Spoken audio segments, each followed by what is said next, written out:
Buenas noches. Comenzamos hoy nuestra segunda clase, nuestra primera clase de Pentateuco 2, luego de un intervalo que hemos tenido desde nuestra última clase. Retomamos esta vez con el estudio del libro de Éxodo. En primer lugar, vamos a hacer alguna referencia muy breve al autor y la fecha. Digo muy breve porque todo lo que hemos dicho acerca de la autoría del Pentateuco y de la autoría de Génesis es aplicable también a la autoría de este libro. Si bien la tesis documentaria de la cual hemos hablado niega que Moisés sea el autor del Pentateuco, nosotros afirmamos que es claro que el autor fue Moisés. Un autor dice que es sumamente claro que el autor fue testigo ocular de los acontecimientos narrados y hay poca o ninguna evidencia de adiciones posteriores al libro. Puede asegurarse entonces que el escritor preparó el material durante las experiencias que están registradas en este libro o poco tiempo después. Moisés, un hombre plenamente dotado, instruido, culto, espiritual, no hay razón para negar que él haya sido el autor. El mismo Señor Jesucristo afirmó que Moisés fue el autor de la ley. Baste leer una importante cantidad de textos de los evangelios. Sus discípulos también hicieron la misma declaración. Por lo cual, nosotros volvemos a afirmar y a reafirmar que Moisés es el autor de este libro y de los 5 libros que integran el Pentateuco. Bien, las fechas sí han sido un problema para los eruditos, un problema que todavía no ha quedado plenamente resuelto.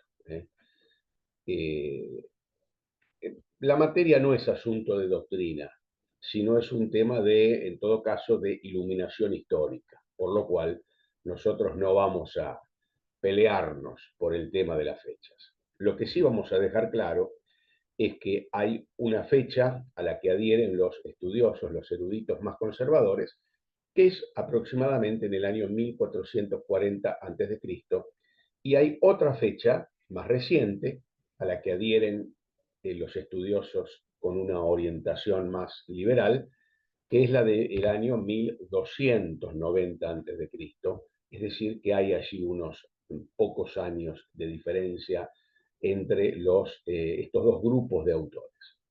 Más o menos los autores toman partido o por una o por otra fecha.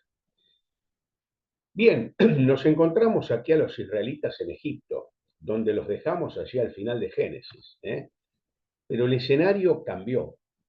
Tenemos un escenario completamente diferente. Han pasado más de 4 siglos y los hebreos entonces ahora son esclavos.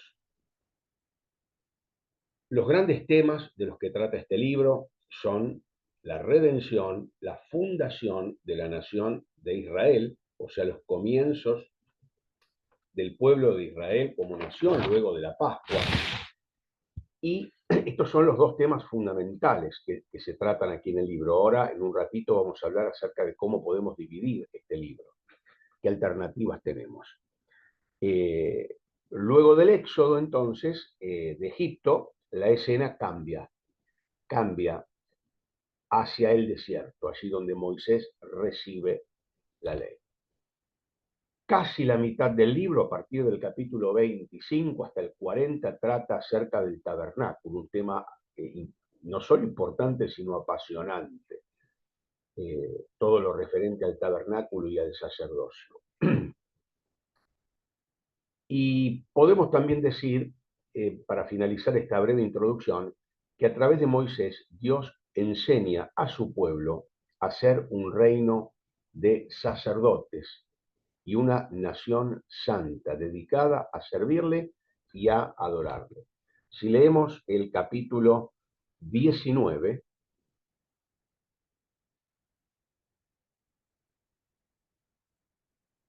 Bueno, Éxodo 19 y versículo 6, dice allí, eh,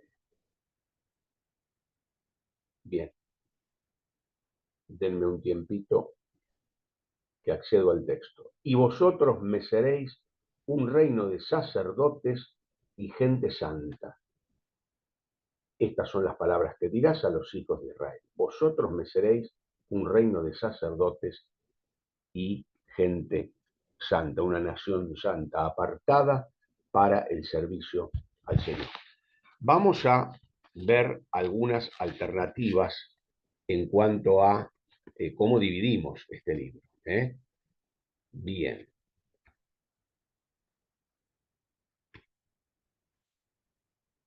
Bueno, me equivoqué. Vuelvo a compartir la pantalla. Ahora sí.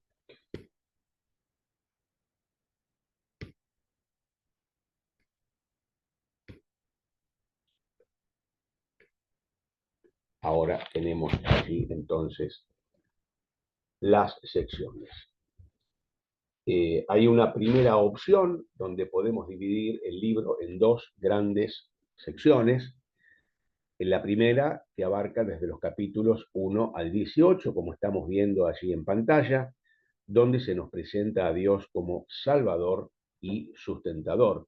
Vemos allí relatado a Dios salvando a Moisés siendo un bebé.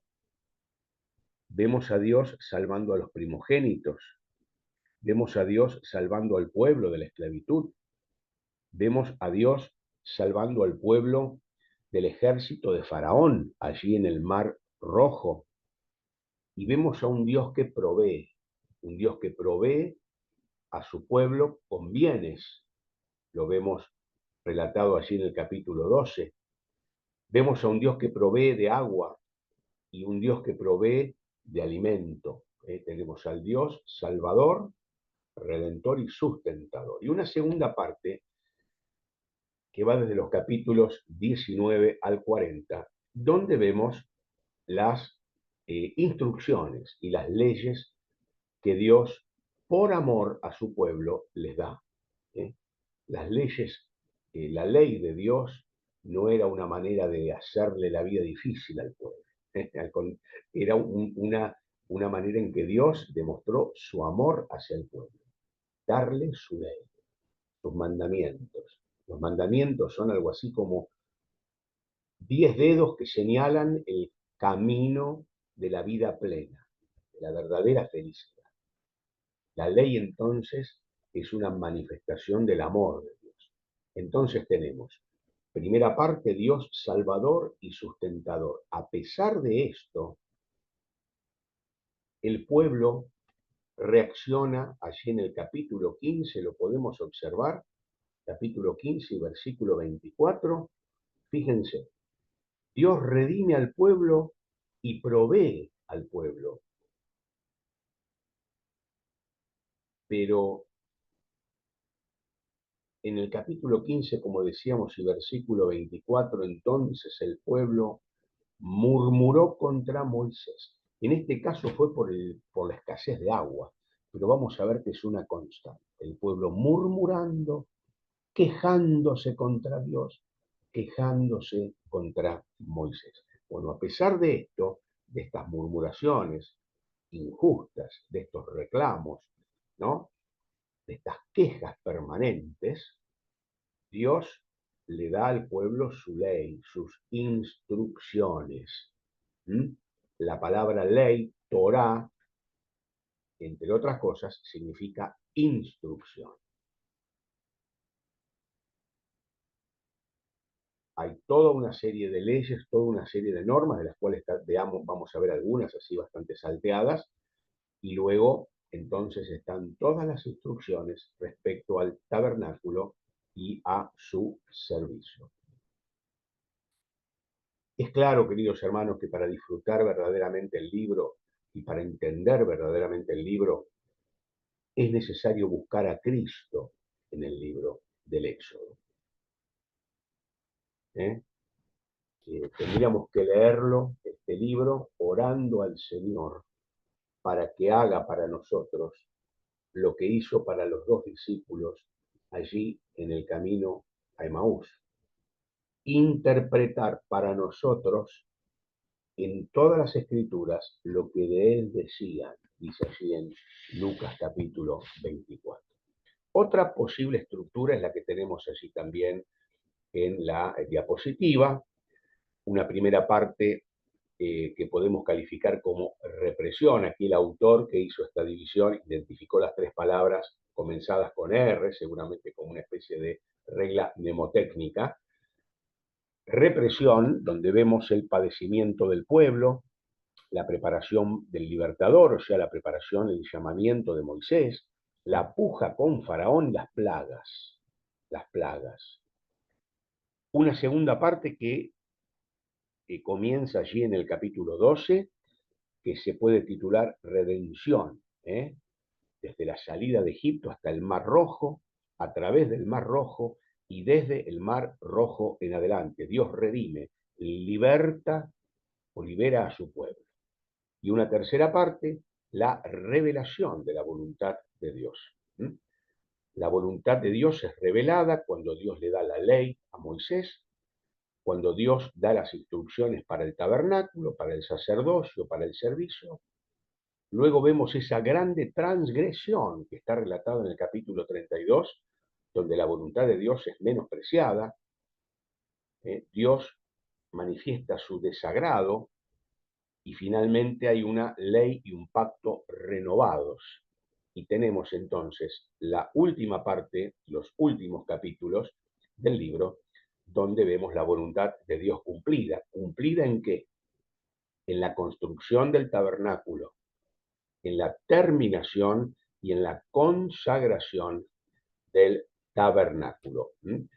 Preciosos capítulos que van desde el 35 hasta el 40. Grandes doctrinas se enseñan en este libro, que aquí están resumidas con estas tres palabras: la redención, la santidad y la adoración.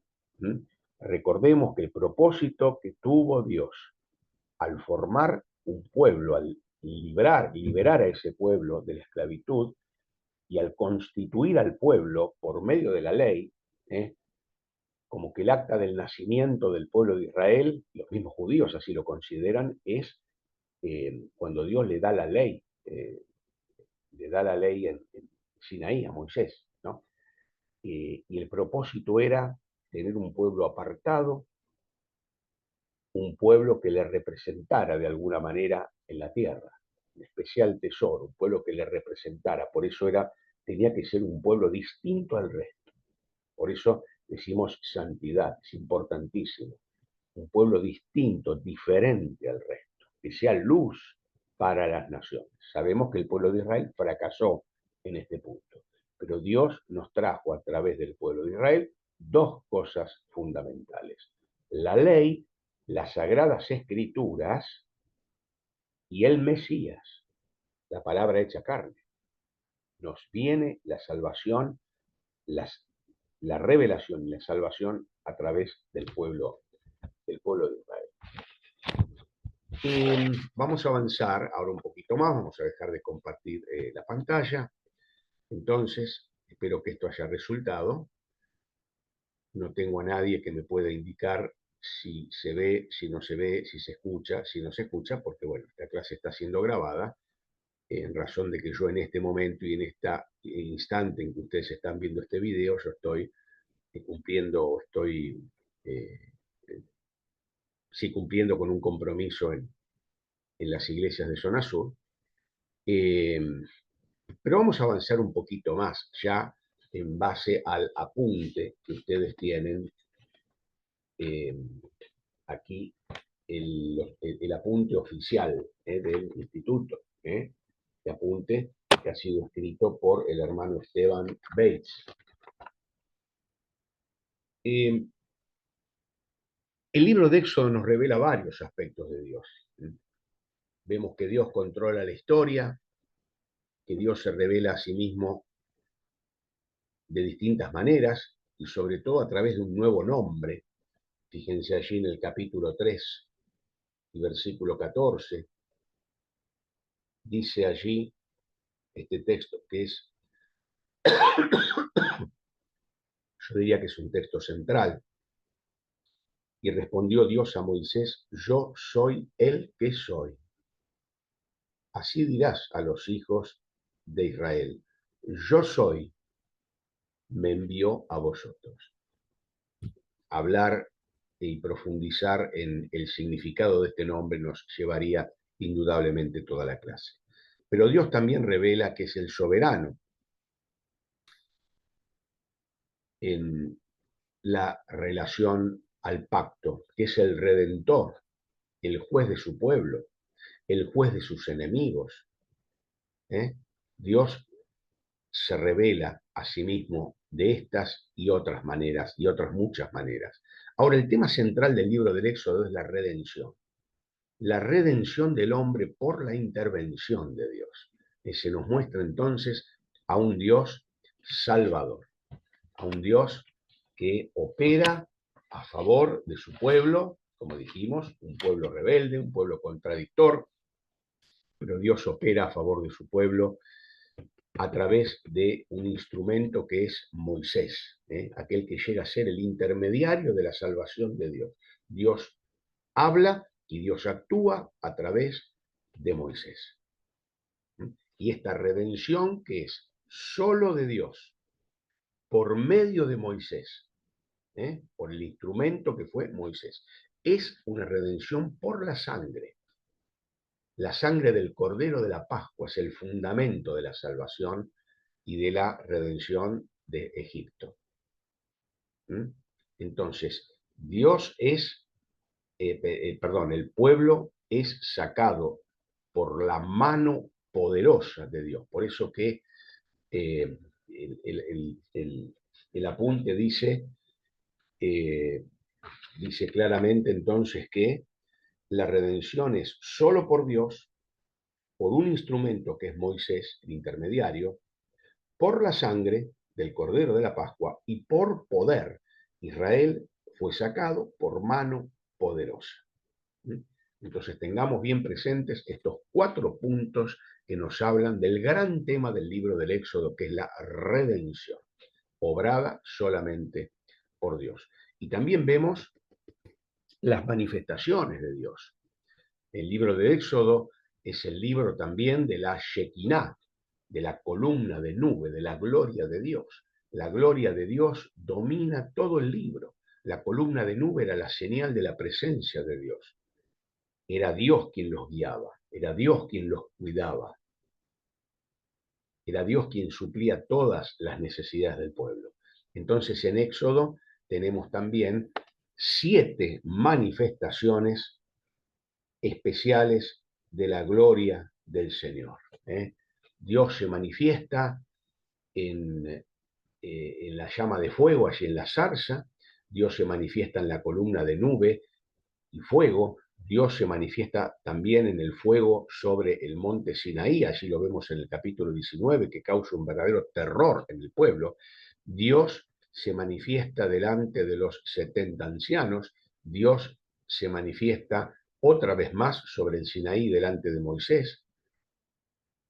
Luego vemos la gloria del Señor que se manifiesta también en el tabernáculo. Es decir, que Éxodo es un libro de redención y un libro de manifestaciones de Dios a través de distintas maneras. Dios manifiesta su gloria. Pero también Éxodo es un libro con una muy rica y preciosa tipología. Fíjense, la gloria de Dios solo se puede manifestar en medio de un pueblo pecador si el pecado está de alguna manera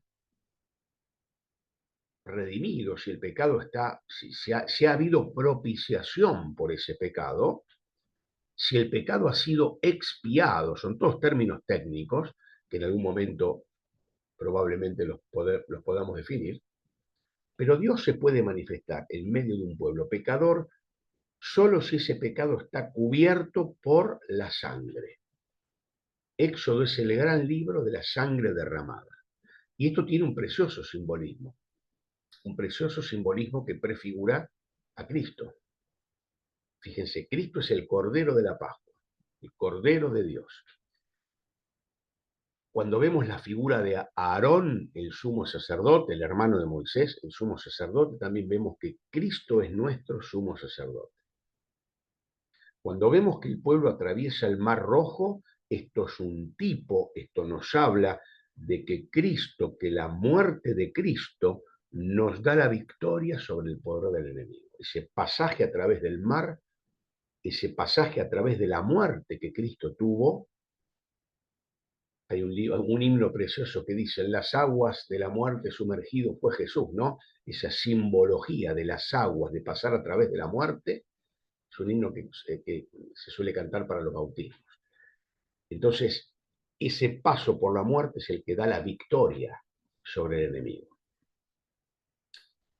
Vemos también el tipo de el maná, Cristo, el pan que descendió del cielo. El pueblo necesita agua y ahí vemos la peña, la roca, golpeada, herida, Cristo crucificado, del Cristo crucificado nos viene la vida, de él mana la vida, a través de Jesucristo herido allí en la cruz del Calvario. El tabernáculo está lleno de tipos del Señor Jesucristo, pero el tabernáculo mismo nos habla de que Cristo es Dios que habitó entre nosotros. Dios puso su tienda aquí entre nosotros. Luego, como dijimos, cada parte individual del tabernáculo es un símbolo de Jesucristo, que luego estudiaremos más en detalle, probablemente en la próxima clase. Entonces, Éxodo es uno de los libros que contiene mayor cantidad de elementos tipológicos de Cristo. Un precioso libro, entonces, para ver al Señor Jesucristo. Cuando no se ve a Cristo, se empieza a desvariar. Y esto lo vemos en muchos de los comentarios que los rabinos hacen del libro del Éxodo y del tabernáculo y demás, donde ellos, al no ver a Cristo allí, vemos que las interpretaciones algunas son realmente disparatadas, podríamos decir, estrambóticas, porque allí no están viendo a Cristo. El instrumento, entonces, de la liberación del pueblo dijimos que fue Moisés. En el idioma egipcio, el nombre Moisés significaba hijo, y es un nombre, como bien lo explica aquí el apunte, un nombre que aparece en varios nombres de faraones, por ejemplo, Amosis o Tutmosis. La hija de Faraón le llamó Moisés cuando lo adoptó en su familia.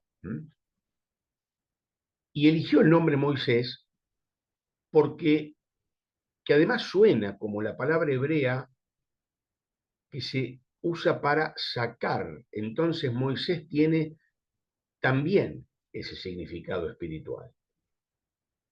El nombre de aquel bebé que fue sacado de las aguas, sacado de las aguas. La vida de Moisés, de este gran hombre de Dios, bueno, que obviamente para los judíos es el prototipo de todos los profetas, se divide en tres partes de 40 años cada una, ¿no? 40 años en Egipto, allí en la corte de Faraón, 40 años como pastor en el desierto y 40 años liderando al pueblo en el desierto. Moody dice una frase significativa, interesante, que está aquí también escrita en el apunte, que dice que Moisés estuvo 40 años en la corte de Faraón pensando que era alguien, 40 años en el desierto para aprender que no era nadie, y los últimos 40 para mostrar lo que Dios puede hacer con alguien que se siente nadie o nada. Indudablemente que durante los primeros años allí en la corte de Faraón, Moisés adquirió muchos conocimientos literarios, administrativos, legales, conocimientos que le serían muy útiles como líder, como legislador en Israel. Y él mismo al escribir estos libros, estos preciosos libros que, digámoslo con todas las letras, son la base, el fundamento de toda la civilización occidental judeo-cristiana. Sin lugar a dudas que aquí, que Moisés era la persona indicada, usada por Dios, inspirada por el Espíritu Santo para sentar estas bases. Bueno, durante los siguientes 40 años allí en el desierto de Madián, Moisés también adquiere conocimientos prácticos, cuestiones prácticas que le ayudan luego a guiar al pueblo de Israel a través del desierto. Es claro que aquí el protagonista es Dios, no es Moisés. Es Dios el que eligió y el que trabajó en el carácter de Moisés, convirtiéndole en una persona apta para llevar a cabo esta misión. Un hombre humilde, un hombre manso, un hombre paciente, un hombre sabio, un hombre usado por Dios, pero también un hombre de gran fe. En la epístola a los Hebreos vemos que Moisés fue un hombre de gran fe. Los padres de Moisés se destacaron por su fe. Lo tenemos allí en Hebreos 11:23. Pero también vemos que por la fe, dice también Hebreos, ¿se acuerdan? Moisés se identificó con el pueblo de Israel. Dice que dejó de lado las riquezas, la honra que le ofrecía Egipto.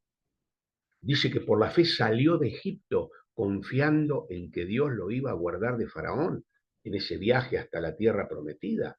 Lideró allí ese inmenso pueblo por la fe. Dice que por la fe celebró la Pascua, creyendo que le traería salvación a Israel, que traería juicio a los egipcios, esa sangre colocada allí en las puertas. Y dice que por la fe cruzó el mar Rojo. Allí en Hebreos capítulo 11, entonces, podemos ver todos estos párrafos que se dedican a Moisés, este hombre de fe. Bueno, Moisés es llamado, allí en Éxodo capítulo 3, Moisés tuvo esta revelación de Dios a través de la zarza. Algunos dicen que esta es figura de Israel, que jamás sería consumido a pesar del gran odio, de la persecución a través de los siglos. Esta es una interpretación. Y vemos que el propósito por el cual Dios se revela a Moisés es la liberación de su pueblo oprimido, esclavizado. Dios lo llama, Dios elige una persona de antemano, capacitada en lo práctico en el palacio de Faraón, y Dios lo va capacitando en lo espiritual allí en el desierto, ¿para que Para seguir trabajando en esta misma persona hasta convertirla en, en ese instrumento en las manos de Dios. Moisés ya no es el Moisés prepotente que actuaba atropelladamente, ese Moisés que mató al egipcio. Moisés se convierte en otra cosa. Es cierto, él tiene al principio muchas objeciones frente al llamado de Dios. ¿eh?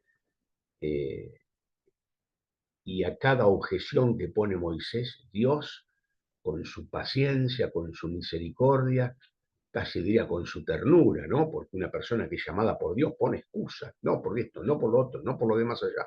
Bueno, y Dios va solucionando una a una todas sus dudas.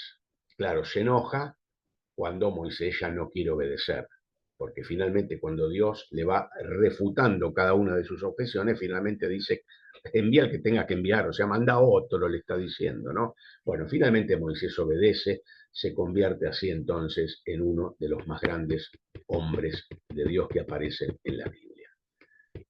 Vamos a ver un poquito las 10 plagas, es el siguiente punto que tenemos acá en el punto 4, el medio usado por Dios, las 10 plagas, las tenemos desde los capítulos 7 al 12.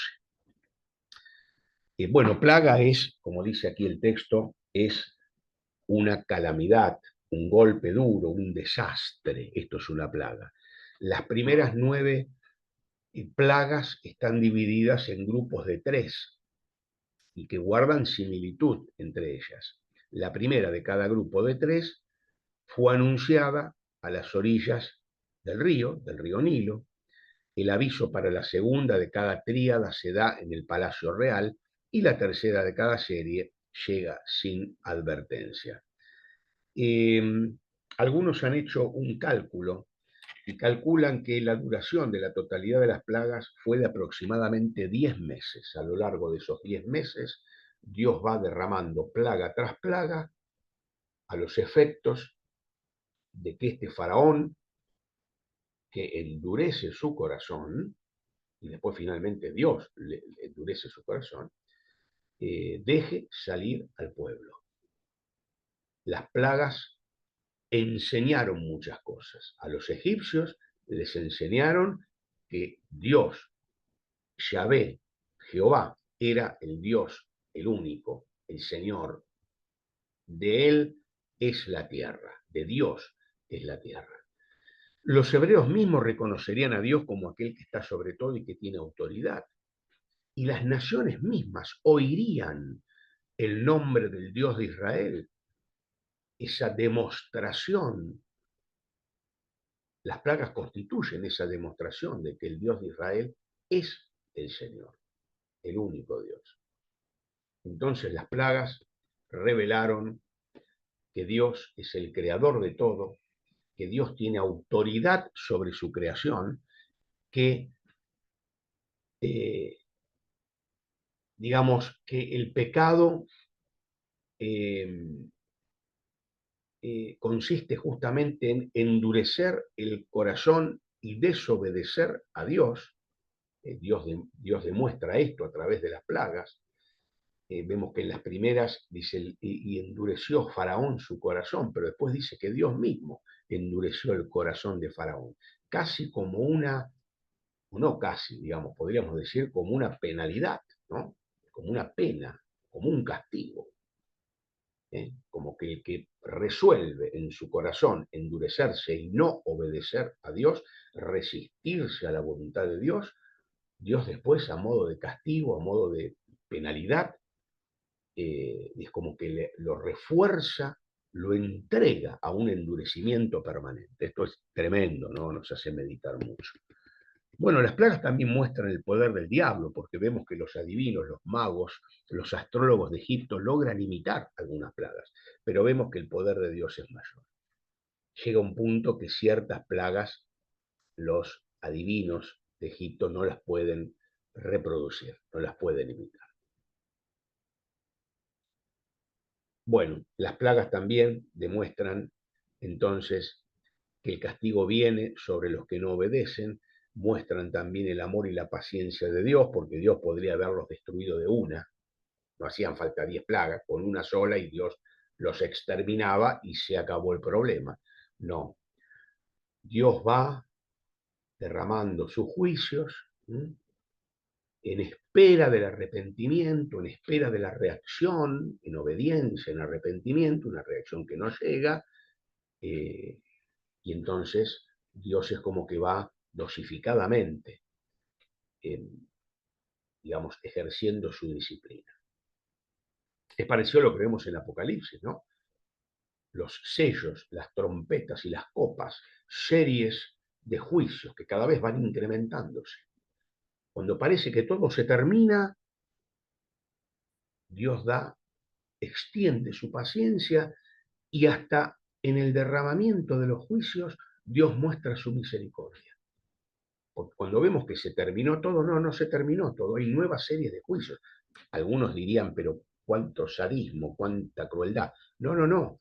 Son maneras en que Dios da oportunidades al arrepentimiento. Porque Dios, insisto, podría terminar de una sola vez, de un solo saque, digamos, podría terminar con sus enemigos y con los desobedientes. Sin embargo, Dios no lo hace.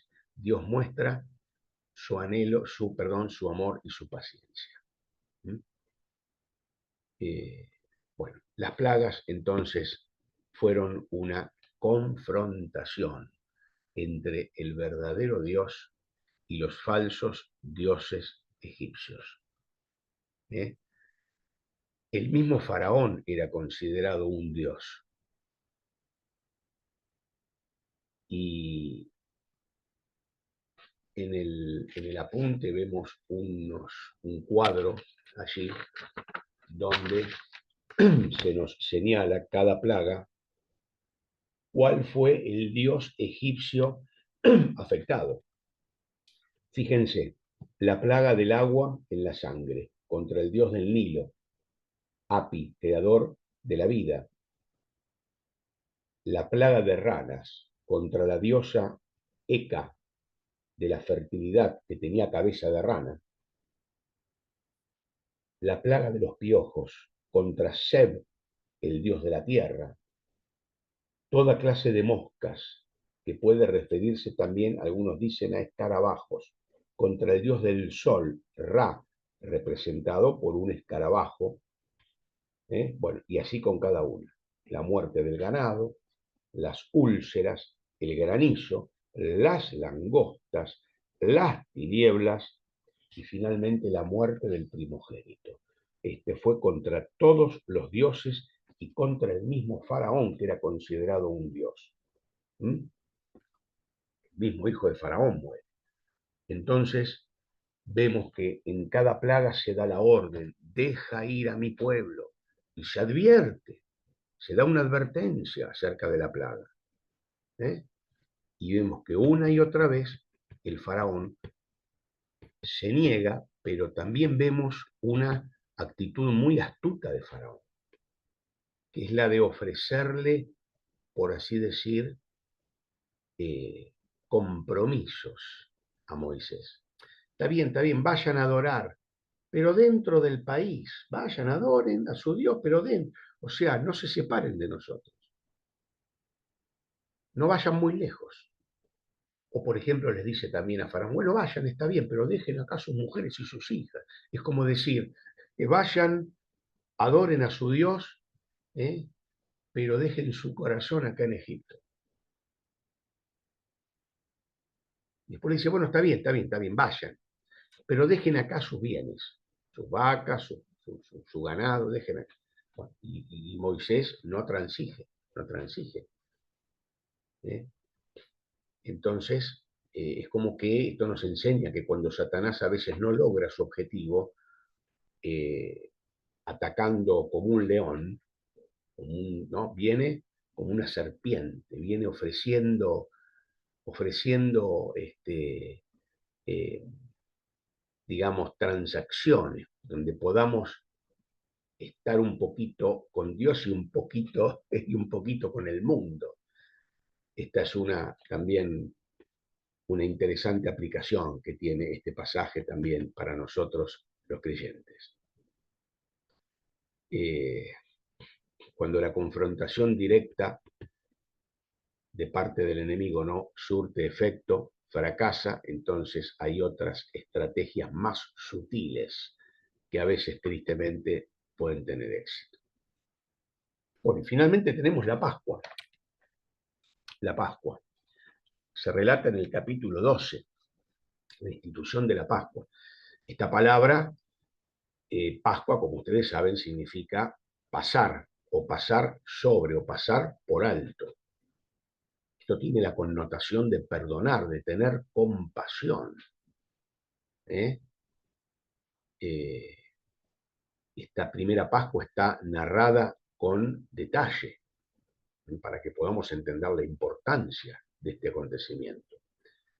Entonces, un cordero era elegido, sin defecto, sacrificado, su sangre era pintada allí en los dinteles, en los marcos de las puertas, como señal para el ángel del juicio. Cuando el ángel del juicio viera la señal de la sangre, pasaría de largo, pasaría por alto esa casa. Al contrario, las casas que no tenían la sangre iban a perder a su hijo primogénito, iba a morir el primogénito, no solo de las personas, también de los animales. Bueno, luego el cordero era asado, era comido, acompañado de pan sin levadura y con hierbas amargas. Y todo este ritual, como ustedes saben, y no hace falta que yo se los enseñe hoy, tiene un gran simbolismo en cada uno de los detalles, prefigurando al Señor Jesucristo. aquel perfecto Cordero de Dios, sacrificado para salvar a cada uno, cada persona que se acerca con fe y acepta esa sangre derramada. El aceptar por fe este sacrificio entonces significa salvación. Al contrario, el rechazar la sangre, el rechazar el sacrificio de Cristo, implica condenación. Vamos a ver un mapita del camino que siguió el pueblo cuando salió de Egipto. Vamos a ver si podemos compartir la pantalla de nuevo.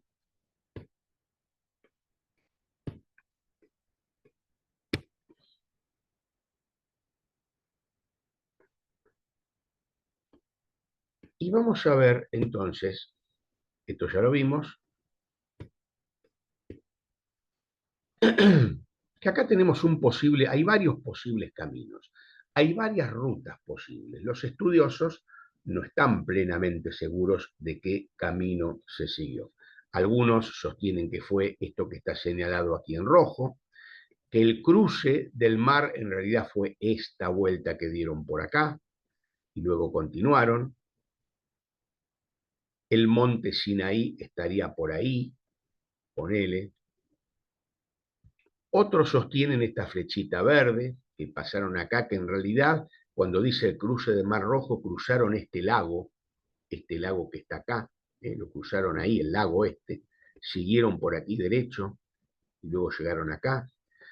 Esta ruta celeste es la más tradicional, la que generalmente aparece más tradicional, que hicieron este camino, pasaron el Mar Rojo por acá, y luego continuaron hacia el sur de la península de Sinaí, y esta es la ubicación del monte Sinaí, la más tradicional, en la puntita ahí, en el extremo sur de la península de Sinaí. Es más, cuando vos vas, tuve ocasión, gracias a Dios, de estar por aquí, en un lugar de playa que hay por acá que se llama Sharm el Sheikh. Hay varios lugares, y acá se ofrecen excursiones justamente al monte Sinaí. Yo lamento que esa vez que estuve no había excursión, así que no pude ir. Pero bueno, la gente generalmente que llega hasta acá por turismo, hacen la visita al monte Sinaí, que estaría ahí. Pero ojo, ojo. Después yo estudié un poquito más y dije, bueno, está bien, menos mal que no fui, menos mal que no hubo excursión, porque en realidad los estudios más recientes y más confiables sostienen que el monte Sinaí no está ahí, el que está relatado en la Biblia, sino que el, eh, el itinerario fue, salieron de Egipto, vinieron por acá, a esto es lo que atravesaron el Golfo de Acaba, que es uno de los brazos del Mar Rojo, uno de los brazos del Mar Rojo, y el monte Sinaí estaría allí en lo que conocemos como Madiana, ahí están los madianitas, ¿no? En este lugar, el monte Sinaí. Entonces, ahí no, acá está la flechita, ahí estaría ahí el monte Sinaí. Y luego los judíos siguieron hacia el norte. Bien, esta posibilidad está aquí en el apunte que ustedes tienen, bien fundamentada. Así que yo no les voy ahora a leer los fundamentos que están acá, porque ustedes ya lo tienen acá, y entonces no hace falta que yo se los vuelva a leer. Entonces, pero aquí hay varias razones fundamentadas en la historia, en la geografía, para sostener que es muy probable que haya sido, que les estoy mostrando, el itinerario verdadero, real. Eh, es más, aquí el autor afirma, luego de enumerar evidencias, dice, esta evidencia abrumadora señala un lugar en Madián para la ubicación del monte del cual Dios habló. Todavía no es seguro cuál sea, pero todo indica el noroeste de la península arábiga. Bueno, acá, que sería este lugar, noroeste de la península Arabia. La península Arabia acá no se ve toda completa, es esto y sigue hacia el sur, ¿no? Todo esto es la península Arabia. Y ahí estaría entonces, según estos autores, la evidencia sería muy importante en favor de esa ubicación del Mar Rojo. Bueno, punto. Acá están. Vamos a hacer así. Avanzamos un poquito más. Y vamos a los mandamientos. Vamos a los mandamientos. Con esto terminamos esta primera clase. Sí, voy a volver a compartir la pantalla.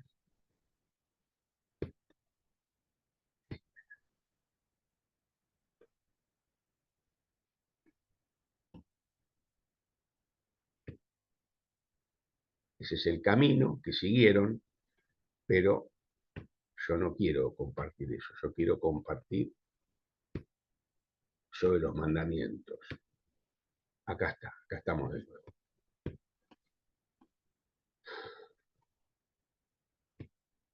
Acá está. Los 10 mandamientos. Entonces, efectivamente, llegan allí al monte,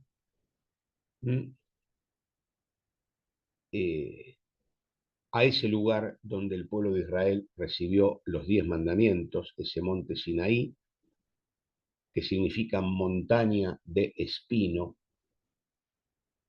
y esos mandamientos, dice la Escritura, esta ley, Dios la puso en el corazón del hombre desde que lo creó. Pero claro, esta ley escrita en el corazón. Pero claro, el pecado deterioró esta escritura, como dice aquí. El pecado lo deterioró, el pecado embotó estas facultades morales e intelectuales también del ser humano, de manera que Dios necesitó escribir estos mandamientos para que no hubieran dudas, ¿eh?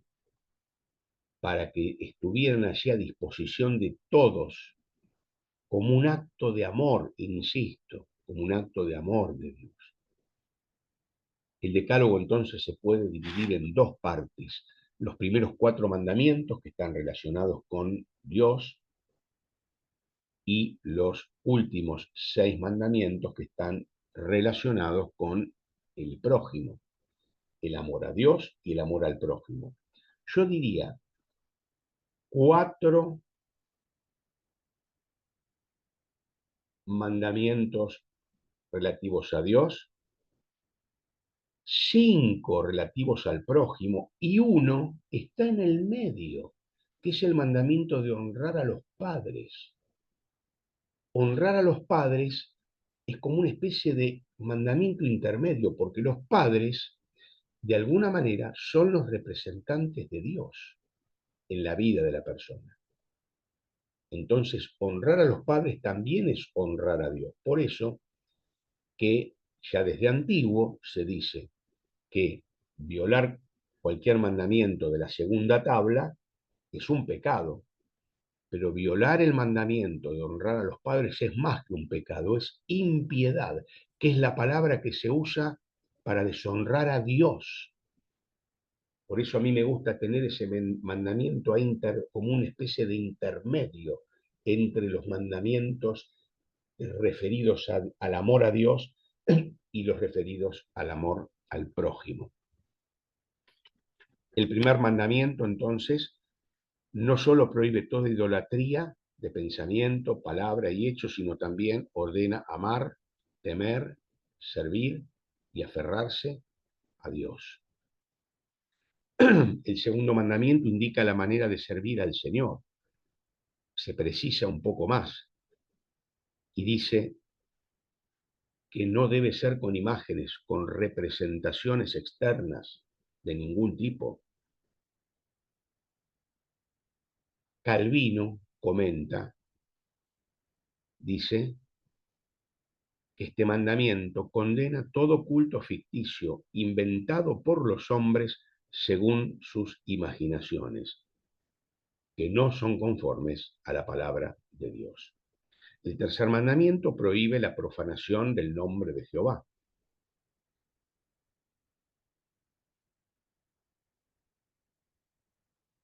Y nos prohíbe entonces usar el vano el nombre de Dios. Juramentos falsos, juramentos ociosos, y todo otro uso vano entonces del nombre de Dios.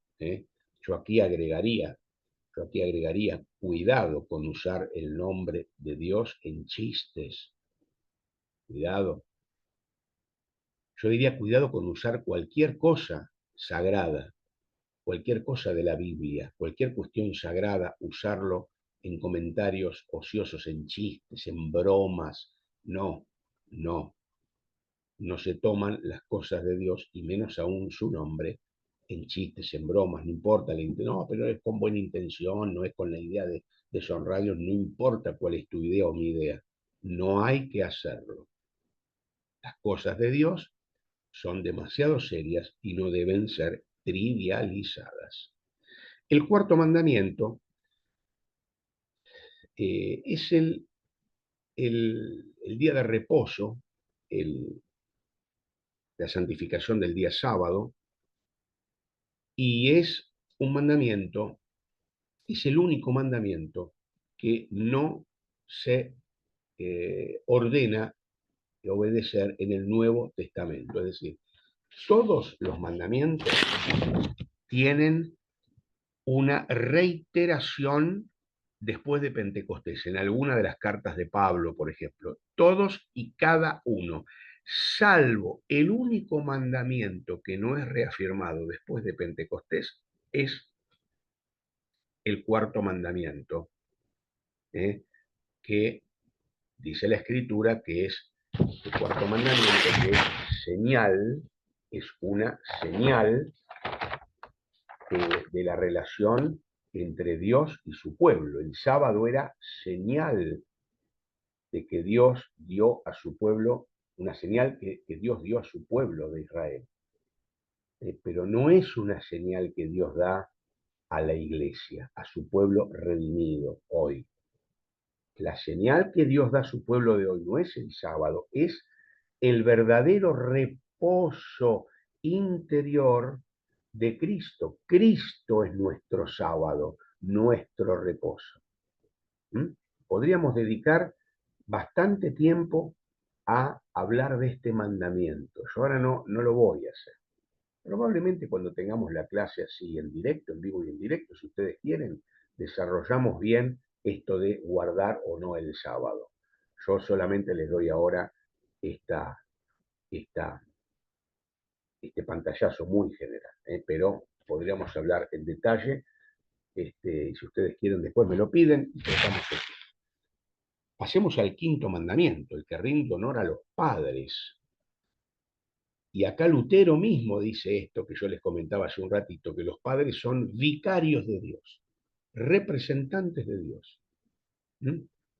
Y por eso que implica una reverencia similar para con todos los representantes de Dios. Bueno, también los magistrados, los gobernantes, etc. Pero acá fundamentalmente a los padres, ¿no?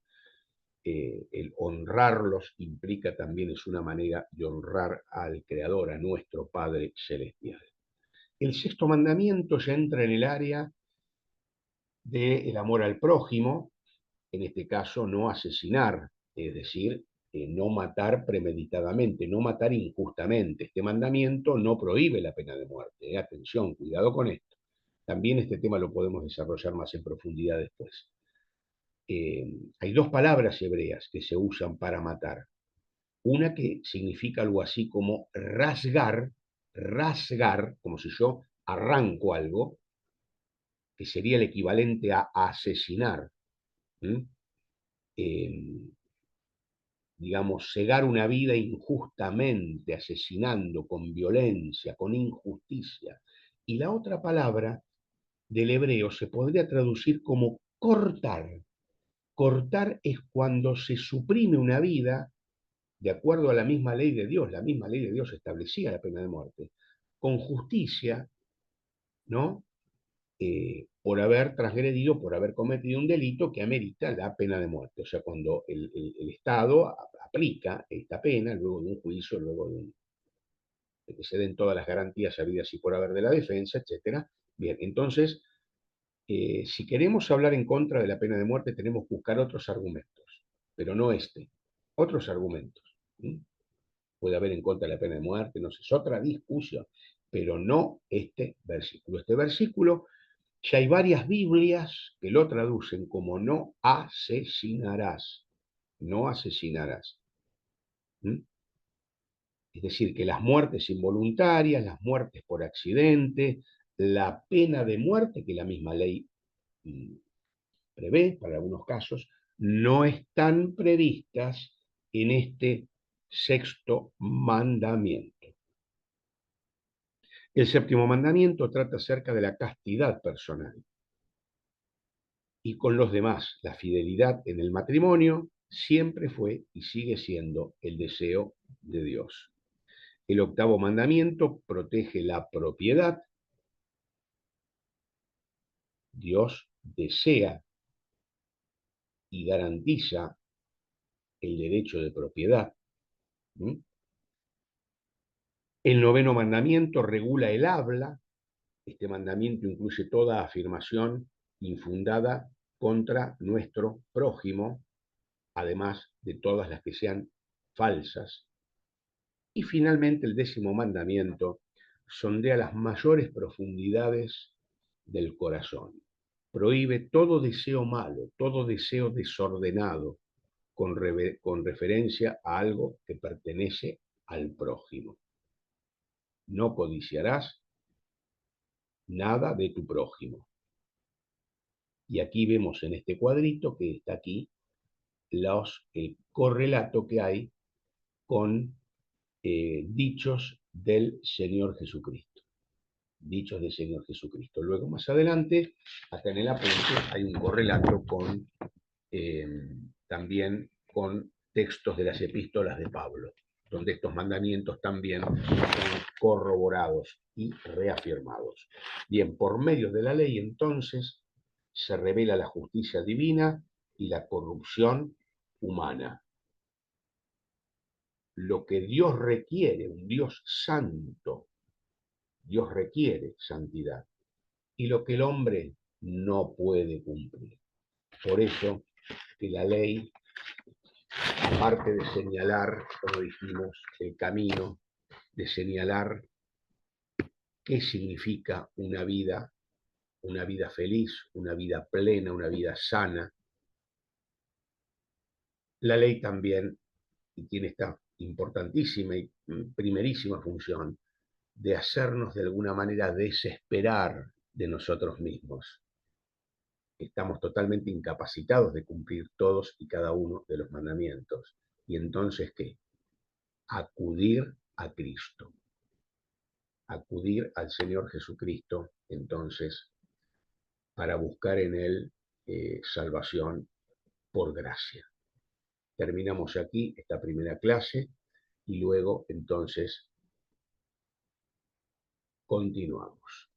Muchas gracias.